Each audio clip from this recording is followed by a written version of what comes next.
c'est pas grave, c'est les effets du direct. Hein. Donc, on va vous accueillir donc bien fraternellement aujourd'hui. Et ce que je vous propose, c'est de faire une prière de reconnaissance pour ce temps que nous allons passer ensemble. Donc, je prie et ensuite je vais faire la lecture d'une partie d'un psaume, le psaume 40, versets 12 à 18. Mais on va d'abord prier. Seigneur notre Dieu et Père, nous te rendons grâce d'avoir permis à chacun de pouvoir être ici présent dans cette salle virtuelle au travers de Zoom. Seigneur, nous te disons aussi toute notre reconnaissance pour ce que tu nous as permis de vivre au long de cette semaine. Merci parce que tu as été avec nous à chaque instant. Merci pour tes bontés, tes grâces. Et nous voulons ce matin avoir ce cœur reconnaissant, mais aussi d'adoration pour ce que tu es pour nous, un Dieu puissant, un Dieu créateur, un Dieu qui est avec nous à chaque instant. Alors merci Père, dans le nom de Jésus. Amen. Amen. Alors, ce que je voulais partager avec vous dans le psaume 40, c'est cette partie qui nous est dit au 25 mars. Toi, Éternel, tu me refuseras pas tes compassions. Ta bonté et ta fidélité me garderont toujours. Des maux sans nombre m'environnent. Je subis les conséquences de mes fautes et je n'en supporte pas la vue. Elles sont plus nombreuses que les cheveux de ma tête et mon courage m'abandonne. Veuille me délivrer, Éternel. Éternel, vite, à mon secours, viens vite. Que tous ensemble soient honteux et rougissent ceux qui cherchent à m'enlever la vie. Qu'ils reculent et rougissent ceux qui désirent ma perte. Qu'ils soient pétrifiés de honte ceux qui me disent « Ah !» Que tous ceux qui me cherchent soient dans l'allégresse et se réjouissent en toi. Que ceux qui aiment ton salut disent sans cesse que l'Éternel est grand. Moi, je suis pauvre et malheureux, mais le Seigneur pense à moi. Tu es mon aide et mon libérateur, mon Dieu, ne tarde pas. Voilà, cette petite partie du psaume 40 qui est introduite pour prier pour la gloire de Dieu. Ce que nous voulons faire ce matin, c'est honorer et glorifier le Seigneur. Et donc, cette première partie du psaume 40 exprime la reconnaissance pour l'aide que Dieu a apportée et atteste puissamment du changement de caractère qu'engendre une attente patiente. Les versets 12 à 18 montrent que des situations nécessitant que l'on s'attende à Dieu reviendront toujours, parfois avec une soudaineté ahurissante. David se trouve à nouveau sous pression, mais cette fois-ci, il a une compréhension plus profonde de la grâce imméritée du Seigneur. Versets 17-18. Le dernier verset évoque un principe spirituel constant. Il est rassurant de rapprocher deux expressions, « je suis » et « tu es ». Prier pour la gloire de Dieu est une libération, le chemin de la victoire et, comme le montre Jean, chapitre 12, versets 27-28, la voie empruntée par le Seigneur Jésus-Christ lui-même. Voilà ce que je voulais partager avec vous ce matin. Donc, nous sommes là pour la gloire de notre Seigneur et notre Dieu. Donc, je passe maintenant le relais pour le premier chant que l'on a décidé d'écouter, mais peut-être même de chanter en même temps.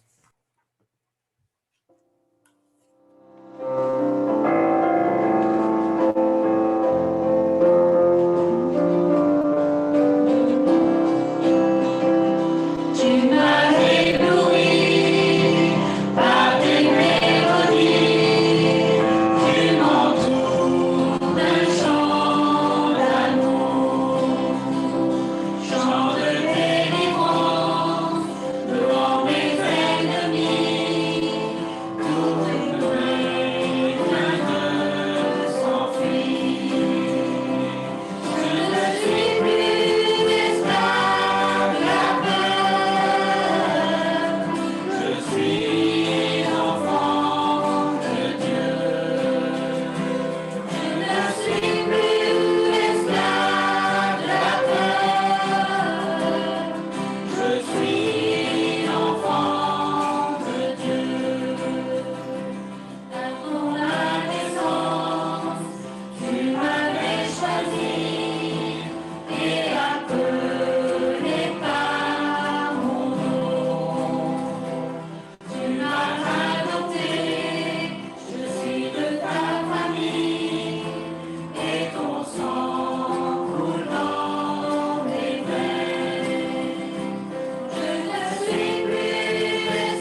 Donc, suite à ce premier chant, Nathalie va nous faire lecture d'une autre partie de psaume. On l'écoute. Donc, moi, je vais vous lire le psaume, excusez-moi, psaume 34, versets 18 à 23. Quand les justes crient, l'Éternel entend et il les délivre de toute leur détresse. L'Éternel est près de ceux qui ont le cœur brisé et il sauve ceux dont l'esprit est abattu. Beaucoup de malheurs atteignent le juste, mais l'Éternel l'en délivre toujours. Il garde tous ses os, aucun d'eux n'est brisé. Mais le malheur fait mourir le méchant, les ennemis du juste sont condamnés. L'Éternel rachète l'âme de ses serviteurs, et tous ceux qui cherchent refuge en lui échappent à la condamnation. Les versets 18 et 20 semblent promettre aux croyants qu'ils seront dispensés des difficultés, mais d'autres psaumes affirment que Dieu est avec nous dans nos ennuis. Psaume 23, verset 4, psaume 91, verset 15. De plus, le verset 19 montre que nous pouvons être brisés et écrasés par l'existence. Néanmoins, ces souffrances permettent à la présence de Dieu de devenir palpable, bien plus que tout autre moyen. Avec le recul, ceux qui ont traversé des difficultés prennent souvent conscience qu'ils n'auraient pas pu connaître une joie aussi profonde d'une autre manière. Le verset 23 déclare que le Seigneur rachète l'âme de ses serviteurs. Seul le Nouveau Testament révèle à quel point cette promesse a coûté cher à Dieu. À la croix, Jésus a garanti qu'il n'y aurait aucune condamnation pour ceux qui trouvent refuge en lui à un niveau que David ne pouvait même pas imaginer. Merci. Alors, suite à cette lecture, on avait choisi aussi le chant qui dit Yahweh. Donc, je laisse la technique lancer la musique. Quand tu veux.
est jeune, donc je vais lui laisser lancer la chose pour que même les enfants puissent aussi avoir un peu d'enseignement et de réception de la parole de Dieu aujourd'hui. Voilà, tu peux lancer la vidéo, Alex. Merci.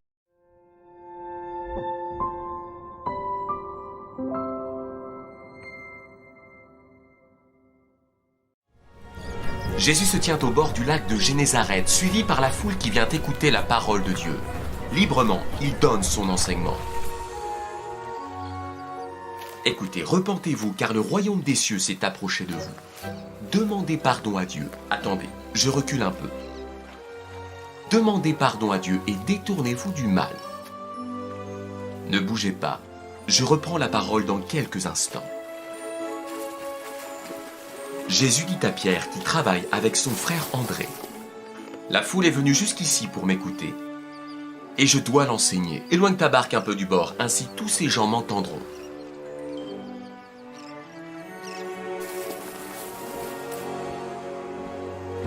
Merci beaucoup. Écoutez, le royaume des cieux est tout près de vous. Repentez-vous maintenant. Demandez pardon à Dieu pour vos péchés. Changez votre comportement, changez votre vie, éloignez-vous du mal. Croyez à la bonne nouvelle, vous qui m'écoutez. Soyez attentifs, cette parole est pour vous.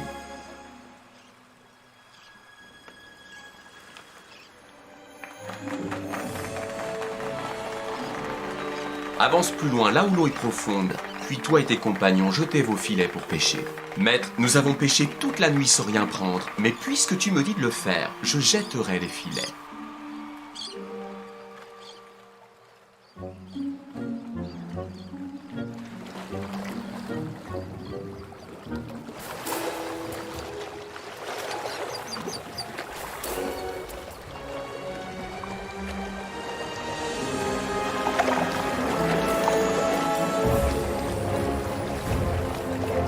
Ils prennent une si grande quantité de poissons que leurs filets commencent à se déchirer.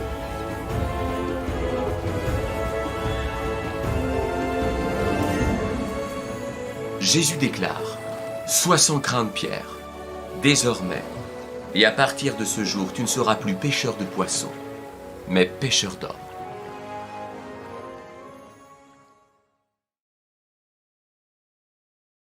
Et toi, veux-tu aller plus loin ? Premièrement, lis la Bible.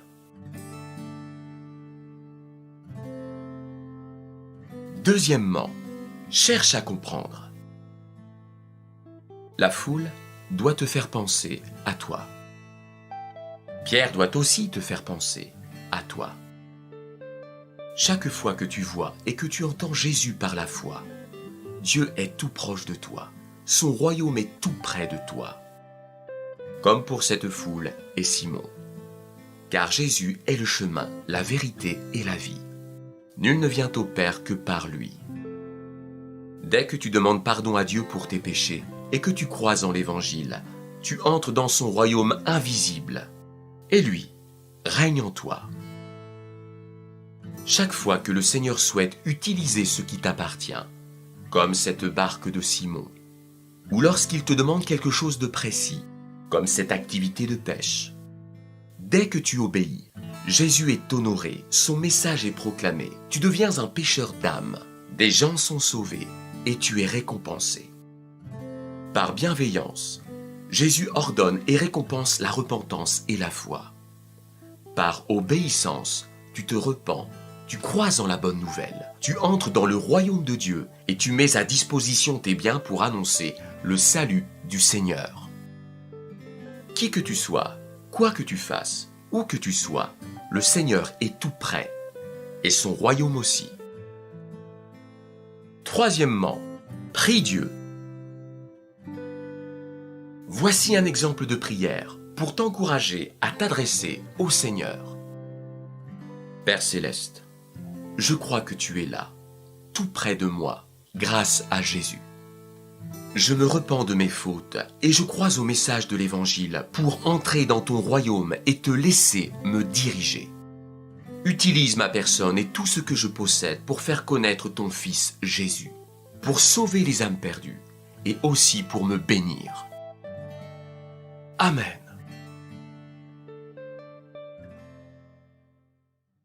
En visualisant cette petite vidéo, ça me rappelait un chant qu'on faisait souvent chanter aux enfants qui dit « Lis ta Bible, prie chaque jour, prie chaque jour, prie chaque jour. Lis ta Bible, prie chaque jour si tu veux grandir. » Bon, je ne vais pas le chanter jusqu'à la fin, mais là, pour les enfants, je pense que c'est quand même une bonne orientation qui leur a été transmise s'ils veulent connaître le Seigneur Jésus-Christ, mais aussi s'ils veulent grandir dans la foi, mais aussi dans la sagesse et dans tout ce que Dieu veut. Voilà. On va maintenant laisser un temps pour les adultes aussi. Hein. La parole de Dieu nous sera apportée par Marc. Donc, on lui laisse toute la place et on continue dans l'épître de Pierre. Voilà, Marc. Merci. Voilà, je réactive mon micro. Est-ce que tout le monde me reçoit haut et clair? Oui, c'est bien. C'est bon. Super. Alors, je voudrais demander si quelqu'un voudrait être le lecteur ou la lectrice du texte de ce jour. Donc, dans la première épître de Pierre, au chapitre 4, les versets 7 à 11. Donc, est-ce que quelqu'un voudrait être le lecteur? Lectrice? Moi, je veux bien. Alors, Ruth, un instant, je vais d'abord démarrer l'introduction. J'ai une question à vous poser avant.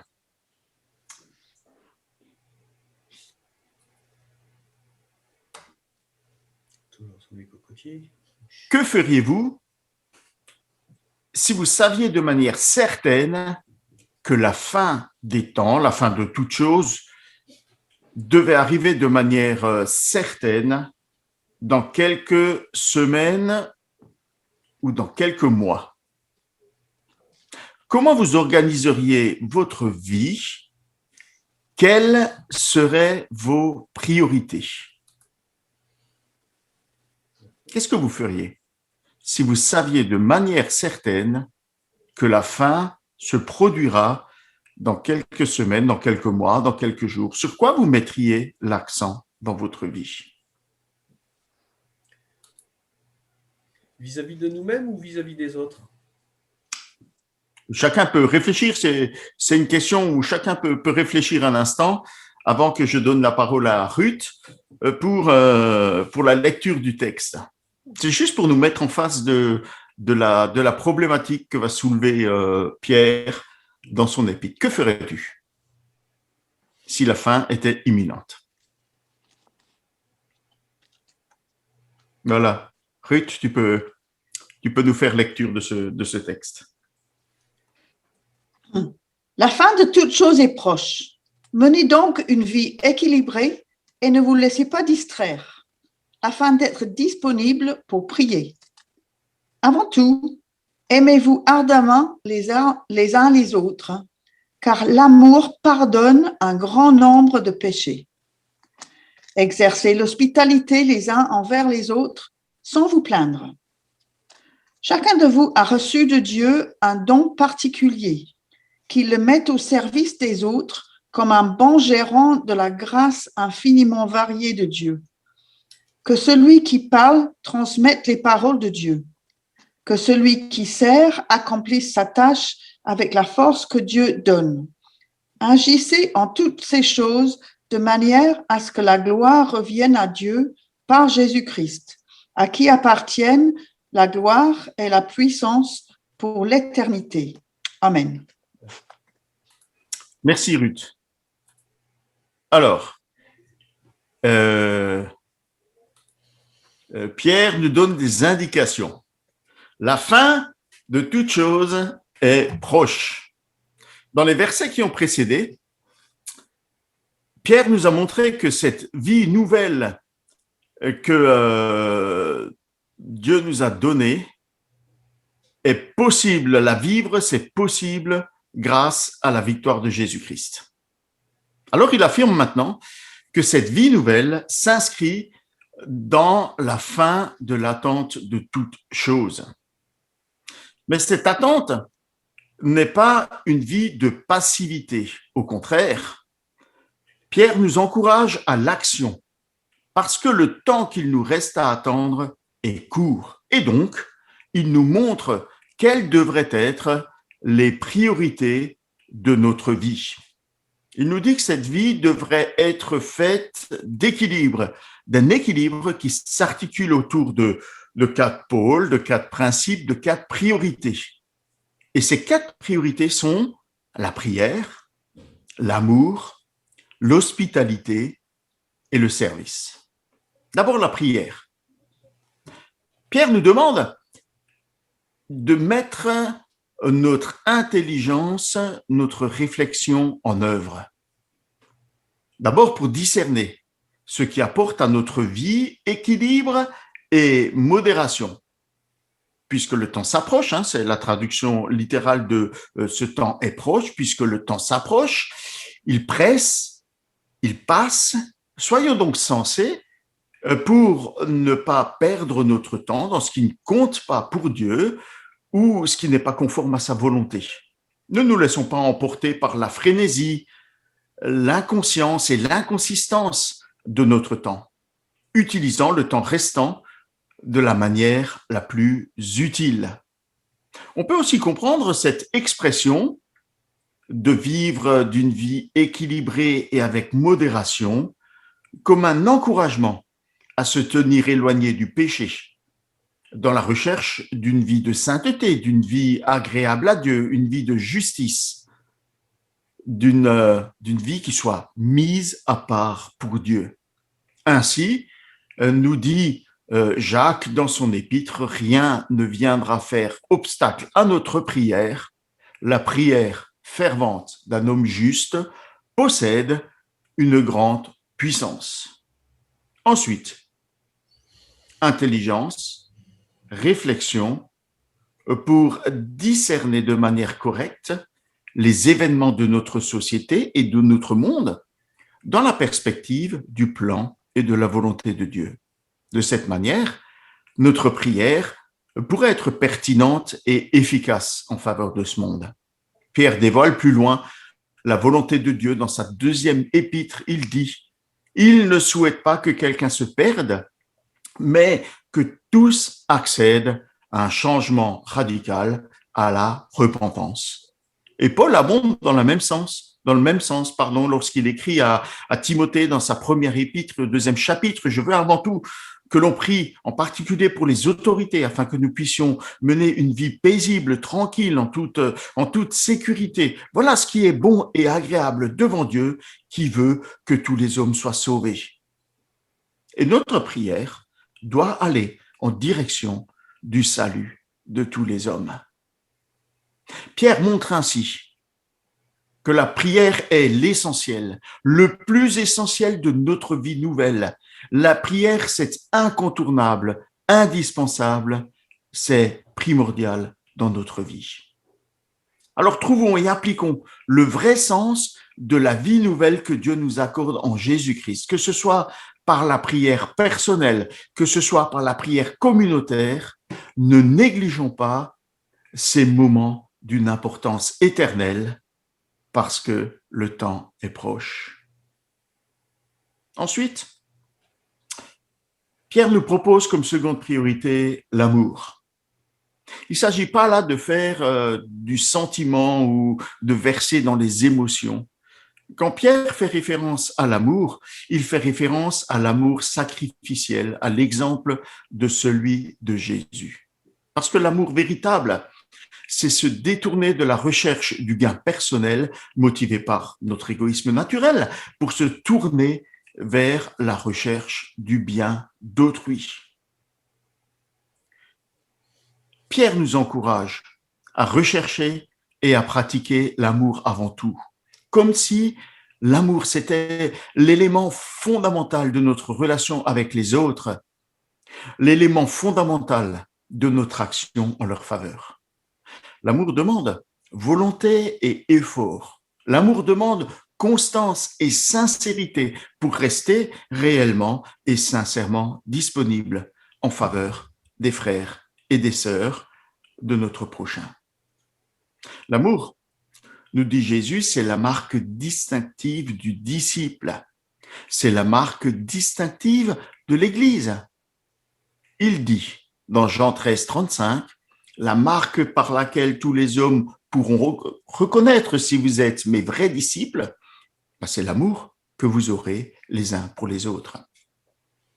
Et le test par excellence, nous dit Pierre, le texte par excellence de l'amour est notre capacité à nous pardonner les uns les autres, à pardonner à notre prochain. Le pardon est comme un révélateur de l'authenticité, de la véracité de notre amour. C'est une question qui m'a surpris lorsque on se préparait à se marier avec Géraldine, ou lorsque je l'ai présenté à certaines personnes qui nous étaient chères. Et cette question était la suivante.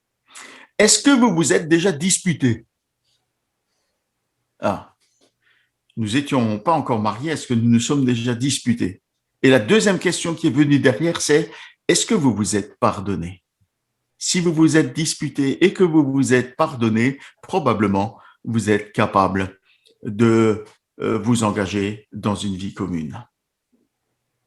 Aimer et pardonner, ce sont des commandements du Seigneur. Ils sont les marques distinctives de celles de celui qui appartient à Jésus-Christ. Il nous distingue de la rancune, de la haine, du désir de vengeance qui règne partout dans ce monde. Le pardon, c'est un critère d'authenticité, de l'amour si fort que Jésus n'hésite pas à enseigner. Si vous ne pardonnez pas aux autres, votre Père ne vous pardonnera pas non plus le mal que vous avez fait dans Matthieu 6 au verset 15. Et plus loin, il conclut dans Matthieu 18, la parabole du serviteur impitoyable par cette sentence, c'est ainsi que mon Père qui est au ciel vous traitera si chacun de vous ne pardonne pas à son frère de tout son cœur. Et ce qui s'était passé, c'est que ce serviteur impitoyable avait livré son prochain au bourreau et à la prison. Alors, ne différons plus d'aimer notre prochain et de lui pardonner parce que le temps est proche. La troisième priorité dans notre nouvelle vie qui nous est donnée par Dieu, c'est l'hospitalité.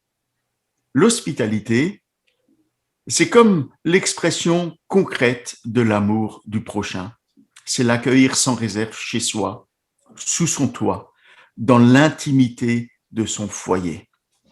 À l'époque de Pierre, à l'époque où était rédigé le Nouveau Testament, et puis au début de l'ère chrétienne, dans les siècles qui ont suivi, les croyants étaient amenés à accueillir ceux qui voyageaient entre les églises pour l'enseignement, les apôtres, leurs envoyés comme Timothée par exemple, les missionnaires, les prédicateurs itinérants ou les simples visiteurs. Nous sommes invités, nous sommes exhortés à nous accueillir les uns les autres, mais aussi à accueillir les visiteurs et à accueillir les pauvres. Nous sommes, nous précise Pierre, appelés à le faire sans ronchonner, sans nous plaindre, sans murmurer, sans faire de reproches. Dans la Bible, murmurer est synonyme de péché. C'est le principal péché du peuple d'Israël lors de son voyage dans le désert après sa sortie d'Égypte. Chacun, nous dit le texte, murmurait dans sa tente contre Moïse et contre Dieu. Et si on fait une lecture attentive du Nouveau Testament, on se rend compte que là aussi, les opposants à Jésus murmurent contre lui. Vous pouvez trouver ça dans Luc 15, verset 2, Luc 19, verset 7, Jean 6, verset 41, par exemple. Et même les disciples se sont laissés prendre par les murmures dans Jean 6, au verset 61. Et donc, Pierre nous exhorte, ne vous laissez pas aller aux murmures. Il sait que l'exercice de l'hospitalité est coûteux. C'est coûteux en temps, c'est coûteux en moyens financiers, moyens matériels. C'est coûteux à titre personnel, car il faut savoir faire abstraction de ses habitudes et de ses préférences pour se faire à celles et ceux que l'on accueille. Et ces personnes que l'on accueille n'ont pas forcément les mêmes habitudes, les mêmes coutumes, les mêmes références que nous. Et ça peut nous bousculer, nous déranger dans notre quotidien. Exercer l'hospitalité peut ainsi nous amener à être dérangés dans notre intimité, l'intimité de notre chez-soi, l'intimité de notre vie quotidienne. Mais l'hospitalité est aussi d'une richesse humaine incomparable. J'ai vécu dans un foyer où mes parents exerçaient cette hospitalité et logeaient tous les visiteurs et orateurs, musiciens, chanteurs, enfin tous ceux qui passaient dans l'église.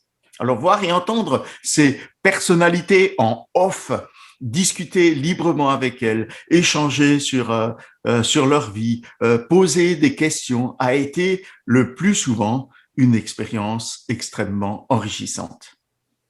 Mais que dire aussi des moments mémorables où on se recevait entre frères et sœurs les uns les autres pour un café ou pour improviser un casse-croûte du soir ou un repas du soir ensemble comme ça.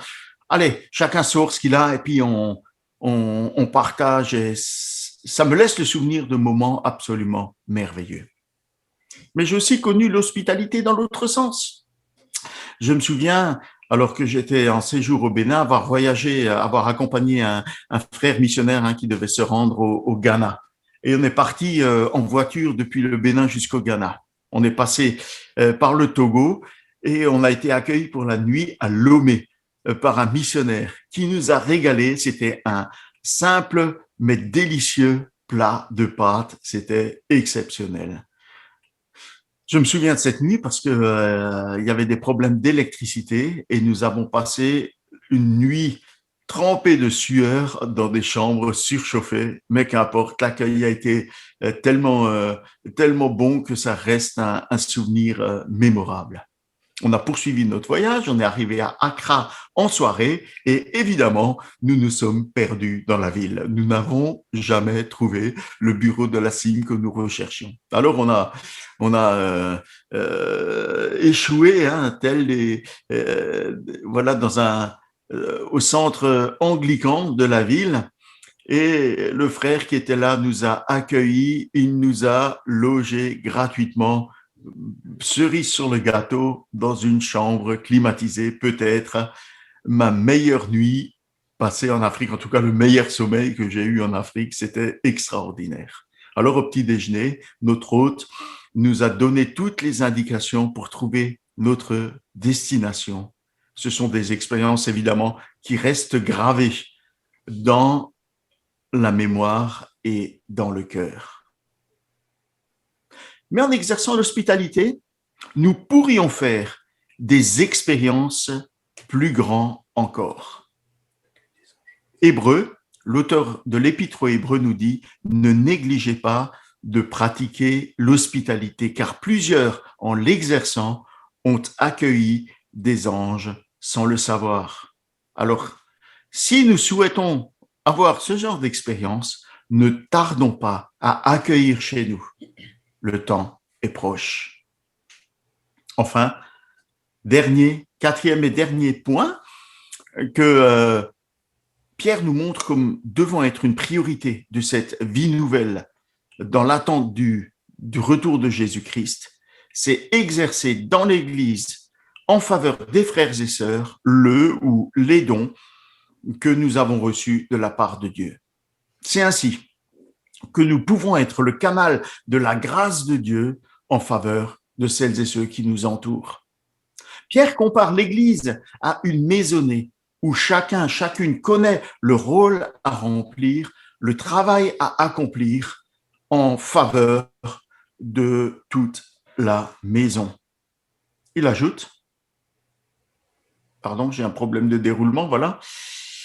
Il ajoute qu'en exerçant nos dons, nous serons de bons gérants des biens que Dieu nous a confiée.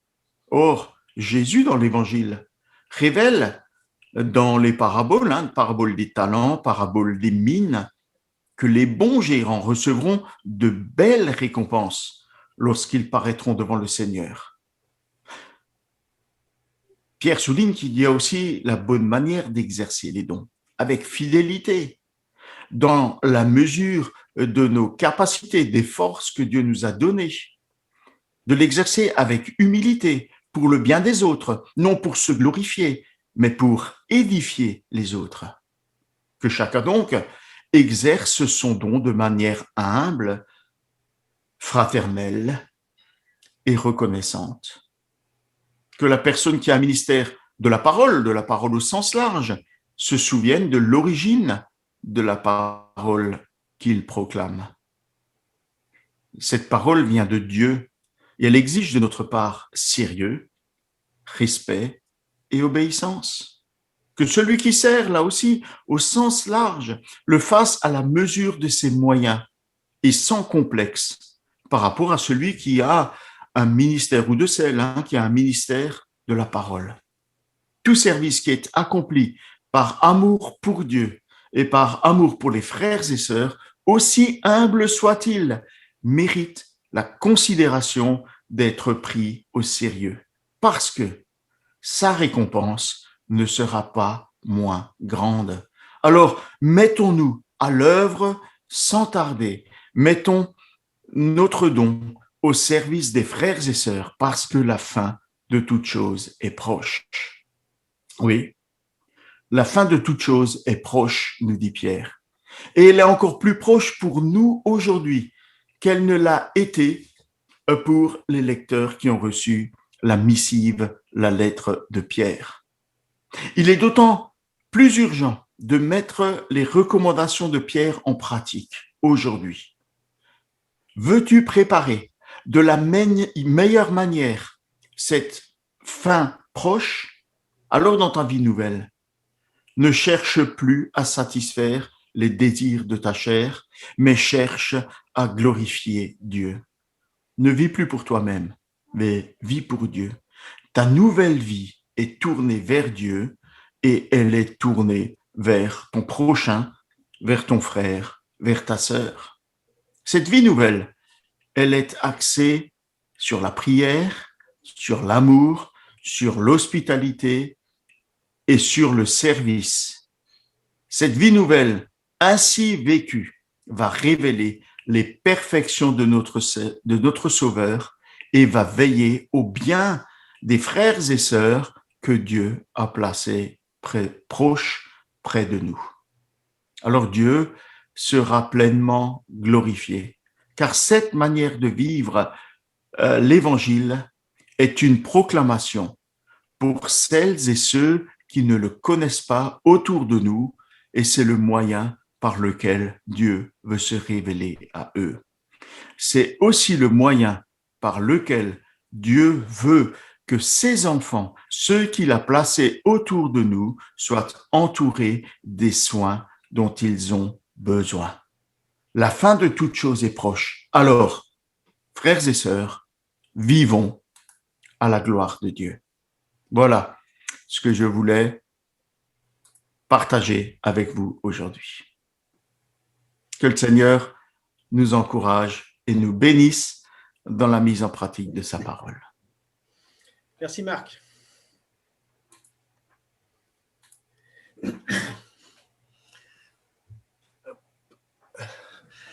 Alors, suite à cette méditation, on pourrait, si vous voulez, chacun en particulier, avoir un petit temps de louange, d'action de grâce pour le Seigneur. On ne peut malheureusement pas prendre la scène ensemble, mais ce que l'on peut faire, c'est louer et remercier le Seigneur ensemble. Donc, je vais commencer par le faire personnellement, et après que chacun qui veut apporter sa louange, se connecte avec son audio et se redéconnecte dès qu'il a terminé. Voilà, c'est ce que je vous propose pendant un certain temps, et après quoi, eh bien, on aura encore un chant, ce chant qui nous dit « J'ai décidé ». Voilà.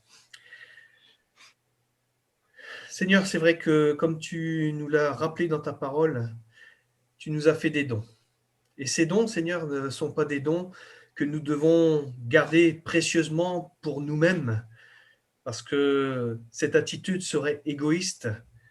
Mais Seigneur, tu nous as donné des dons multiples et divers dans nos vies pour que tu puisses les manifester avec l'amour auprès de nos frères et nos sœurs et auprès de tous ceux qui sont autour de nous. Seigneur, merci de nous permettre, avec ton esprit, de renouveler aussi cet appel de ce service que nous devons avoir pour toi. Seigneur, nous voulons être obéissants et nous voulons décider en nos cœurs de toujours plus être près de toi, mais aussi être comme un disciple qui écoute la voix de son maître, être une fois qu'il a reçu l'enseignement, mettre en pratique ce qu'il a reçu. Seigneur, fais du bien à chacun et merci pour ton amour, ta grâce qui s'est manifestée en Jésus-Christ. Donc, je vais laisser la main à la technique pour le chant de la fin, ce chant qui nous dit « J'ai décidé de louer, j'ai décidé d'accueillir, j'ai décidé d'adorer, j'ai décidé tout ce que vous voulez, mais dans le Seigneur et par amour pour lui. » Voilà.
Voilà. Est-ce que Alex, c'est bon? Voilà, merci. Donc voilà, notre culte d'aujourd'hui se termine. Et je voudrais, par rapport à ce que Marc nous a partagé dans l'accueil, savoir accueillir quelqu'un, j'ai entendu une petite histoire, un témoignage cette semaine. Je vais vous le partager vite fait. C'est un frère qui est commercial et qui se rend assez régulièrement en Afrique. Et il était au Bénin. Il a été reçu par, entre guillemets, le sorcier du village. Il a mangé chez lui.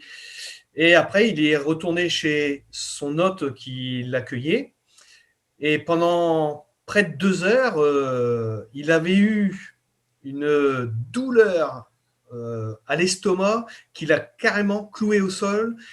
Et les autres se sont dit il est touché par des mauvais esprits, on va aller manger, on va le laisser là, et puis si ça se passe, eh bien tant mieux, sinon tant pis pour lui, on fera venir Mondial Assistance et il sera rapatrié chez lui. Et puis ce frère qui est chrétien, eh bien il a prié, et pendant près de 2 heures, il a demandé au Seigneur sa grâce, il a, on va dire, supplié le Seigneur, jusqu'au bout des 2 heures, fini, plus rien. Et là, les autres, voyant cela, ont été tellement, on va dire, étonnés de voir un rétablissement si prompt et si puissant qu'ils ont cherché à savoir qui était ce Dieu que le frère avait prié. Et donc, pendant presque toute la nuit, il a partagé sa foi, il a prié et il a apporté l'évangile de cette façon-là. Donc, même dans ce domaine-là, le Seigneur a pu manifester sa gloire et sa puissance au travers même de la souffrance de ce frère pendant 2 heures. Voilà, je referme la parenthèse. Mais bon, parfois, le fait d'accueillir quelqu'un, eh bien, Dieu nous amène à faire des expériences aussi. Voilà, notre culte se termine en espérant que vous avez passé un bon moment dans la présence du Seigneur et que cette semaine soit encore pour chacun de nous une semaine où nous puissions en toute chose demander au Seigneur sa grâce et son secours et sa présence. Voilà. Peut-être Marc, si tu veux bien prier pour chacun de nous en remettre à la grâce de Dieu et puis que Dieu vous bénisse. Amen.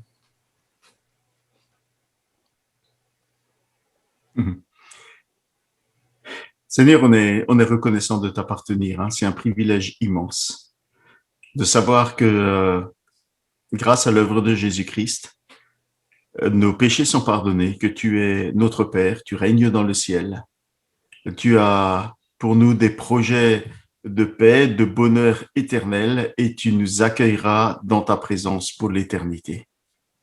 Un privilège de pouvoir nous réunir ce matin pour redire ta gloire, pour redire tes louanges, pour nous souvenir quel Dieu merveilleux tu es, mais aussi pour nous encourager les uns les autres, pour être au bénéfice de la communion fraternelle, pour nous voir, même si c'est à distance les uns les autres, et cela aussi réjouit et réconforte nos cœurs, et nous t'en remercions dans le nom de Jésus. Merci de nous avoir accordé ces moments. Merci pour la paix, la liberté dont nous jouissons. Et nous sommes tellement reconnaissants. Nous voulons invoquer sur nous ta bénédiction et ta grâce pour cette journée et pour cette semaine. Que ta bonne main soit sur nous et sur nos familles. Nous te le demandons dans le nom de Jésus. Et nous invoquons ta grâce et ta bénédiction sur nos frères et sœurs, celles et ceux qui n'ont pas pu se joindre à nous ce matin, celles et ceux qui vont visionner la rediffusion sur YouTube, mais aussi tous tes enfants sur toute la surface de la terre, ceux qui vivent dans la paix et la liberté comme nous, comme celles et ceux qui sont inquiétés, pourchassés, emprisonnés, maltraités à cause de l'amour de ton nom. Nous te demandons pour eux une grâce, une bénédiction et une protection particulière. Partout ou sur la surface de la terre, partout où ton nom est invoqué, accorde cette grâce et cette bénédiction, nous te le demandons dans le nom de Jésus. Merci de renouveler dans notre cœur cette vie que tu nous as donnée et les priorités que tu nous as montrées ce matin. Aide-nous à les mettre en pratique dans cette semaine et dans les jours qui suivent. Père, nous t'en prions, nous désirons t'honorer et te glorifier, te manifester notre amour à cause de l'amour que tu nous as manifesté en Jésus-Christ, notre Sauveur. Béni soit ton nom et béni soit Jésus-Christ. Nous t'avons apporté ce culte avec sincérité, avec joie, avec l'enthousiasme de nos cœurs. Nous te prions qu'en toutes circonstances, ton nom soit élevé et glorifié dans nos vies. Amen. Amen. Merci Marc. Bon dimanche à tous. Bon dimanche. Bon dimanche. Bon dimanche.